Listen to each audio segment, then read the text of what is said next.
Hi everyone. Um, I'm at the Alpes at the moment,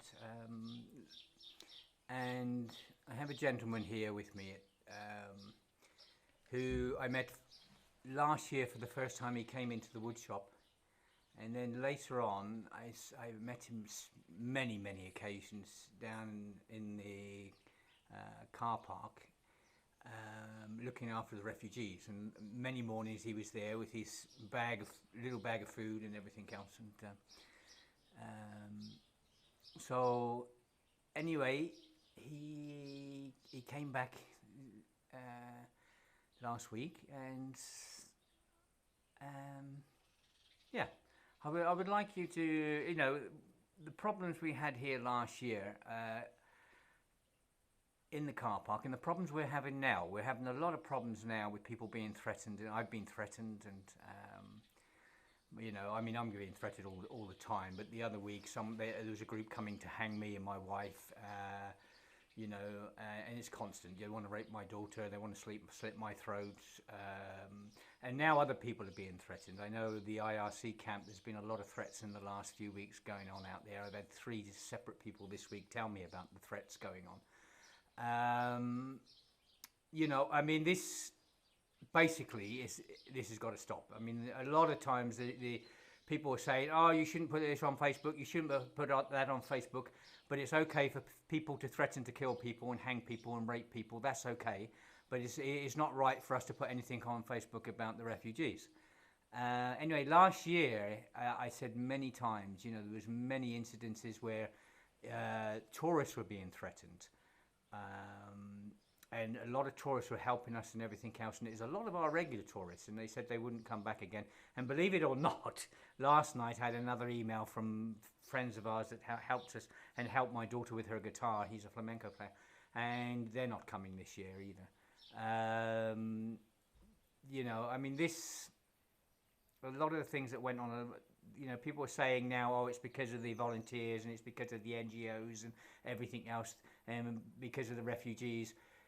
A big part of it is, we are run by regulars. Everyone knows this. In May and June and September and October, and our regulars come back time and time again. And I've said this more than once.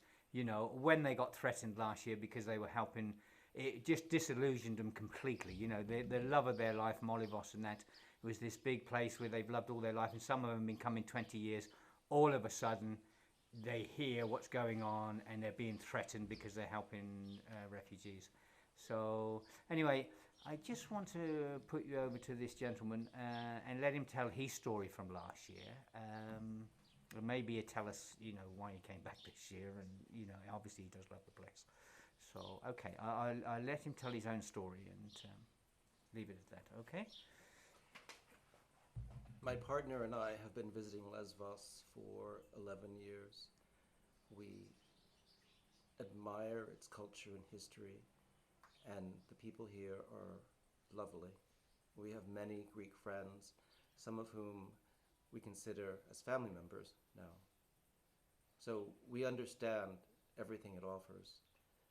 Last year, we were in Lesvos at the beginning of the influx of the refugees, and we made every effort possible to reach out to those in need, whether they were refugees or Greeks, and we still feel the same way now.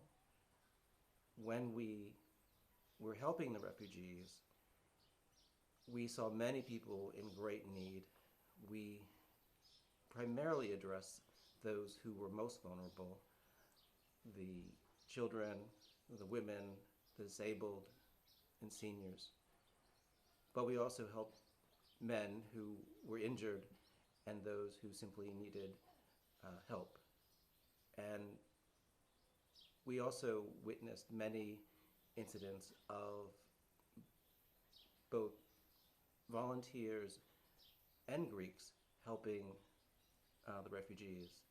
And it was always lovely to see people helping each other, especially those who were facing a humanitarian crisis, which it was, of course.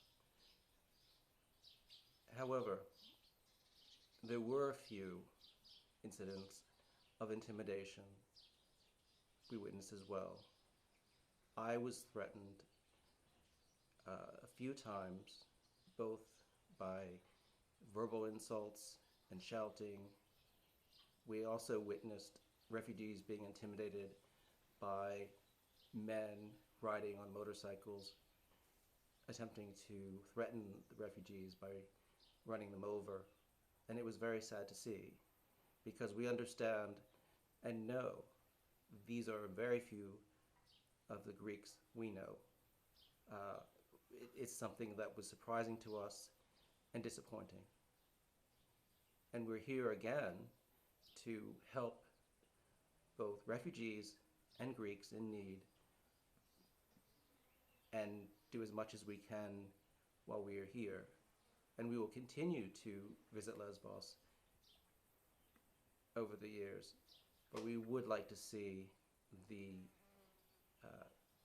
humane response to a humanitarian crisis. Thank you. So, that's just one tourist that came here, and he helped, and he was threatened. And, there was many volunteers threatened last year, and some this year. I mean, I had a lady the other day, she's working out in one of the camps, and she's threatened. And she said, Eric, they said they're going to come with shotguns.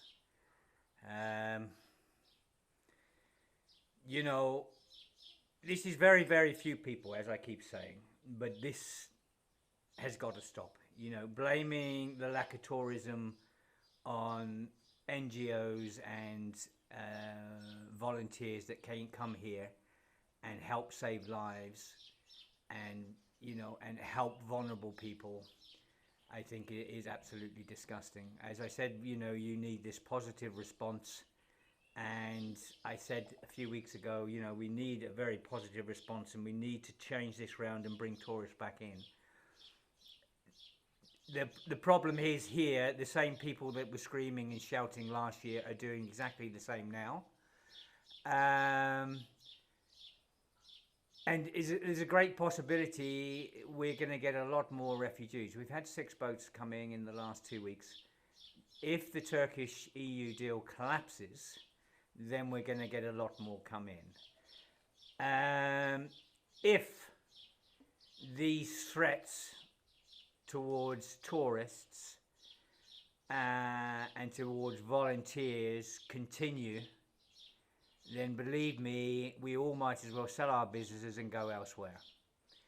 Because this, for a second year doing it, it will destroy this town completely.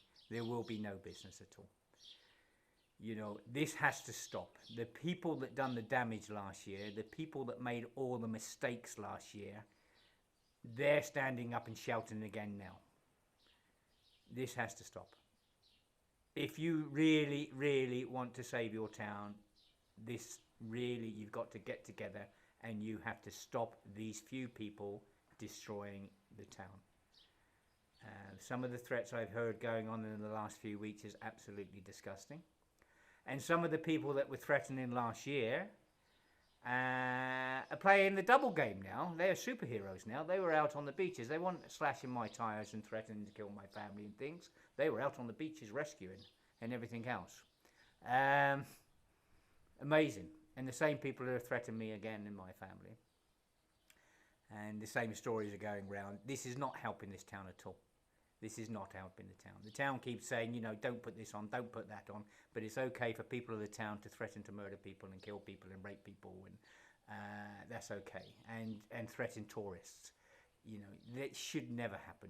It should never happen in a tourist town at all. We really have to try and turn this town around. But to do that, we have to stop these people. We have to stop these people doing what they're doing to this town. And then we have to turn the town around and bring people in. Everyone knew it was going to be a bad year. But the threats that happened last year towards tourists and a lot of our regulars were so disgusting, it was unbelievable. And a lot of them won't come back, I know. A lot of them told me they'd never be back here again because their whole dream was shattered. Okay. I have to thank you very much, sir. Thank you very, very much. Okay. All the best, everyone. Bye.